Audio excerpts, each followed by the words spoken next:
काय आहे हा the blue whale challenge game पाहूयात ग्राफिक्सच्या माध्यमातून। द ब्लू व्हेल चॅलेंज हा गेम 50 दिवसांचा असून याचे काही टास्क सकाळी 4:20 सुरू होतात। या गेममध्ये दररोज एक टास्क दिलं जातं। त्यामध्ये त्यांनी सांगितल्याप्रमाणे तुम्हाला वागावं लागतं। पहिल्या टास्क पासून हॉरर व्हिडिओ आणि त्यांनी पाठवलेल्या ऑडिओ क्लिप ऐकाव्या लागतात। त्यानंतर हातावर ब्लू व्हेलच्या आकाराचं चित्र कोरणं किंवा स्वतःला इजा करणारे अनेक टास्क दिले जातात। गेम सुरू होण्याआधी अनेक प्रश्न विचारले जातात।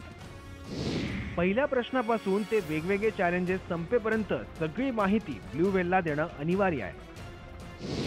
20 टास्क नंतर पहाटे 4:20 नवीन चॅलेंज दिलं जातं आणि ते त्याच वेळेस पूर्ण करणं भाग असतं। शेवटच्या टास्कमध्ये पालकांशी बोलू नका, तसंच कोणाशीही संवाद न साधण्याची ताकीद दिली जाते। 10 ते 16 वर्ष या वयोगटातली मुलं हा खेळ खेळतात।